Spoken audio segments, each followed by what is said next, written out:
Police মন্ত্রীকে কিন্তু ক্ষমা চাইতেই হবে। পুলিশ কেন আমাদেরকে মারবে, কেন লাঠি মারবে? এটা আমাদের লজ্জা। পড়েনি তারা কি গাছ থেকে পড়ে, মায়ের পেট থেকে পড়ে পুলিশ হয়েছে? তাহলে এই রাজ্যে পুলিশের কি যোগ্যতা? আপনারা ঘটনা দেখেছেন যে কি বর্বরচিত আক্রমণ পুলিশ প্রশাসন নামিয়ে নিয়ে এসছে নিরস্ত্র শিক্ষকদের উপরে, যা চূড়ান্ত লজ্জার।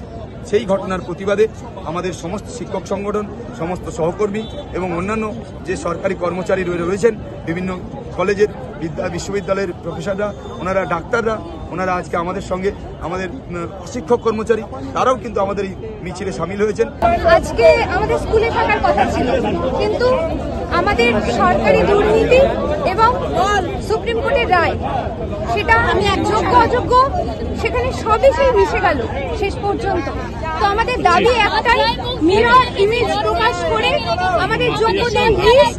পুলিশ এই কাজটাই বারবার করছে যে কালকে আমরা খুব ভালো করে দেখেছি যে কাদের ওপর হাত পড়েছে, কিভাবে হাত পড়েছে, অথচ উল্টো মামলা করছে।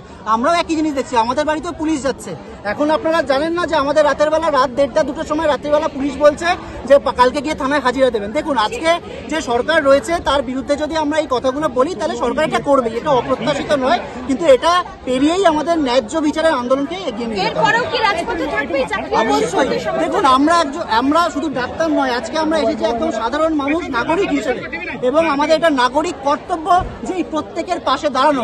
আমরা ছোটবেলা থেকে জানি যে একজন শিক্ষক শিক্ষিকা জাতির মেরুদণ্ড তৈরি করে, তো ফলত সেই মেরুদণ্ডের উপর যখন আঘাত নেমেছে আমাদের নৈতিক কর্তব্য তাদের পাশে থাকা। আমার মনে হয়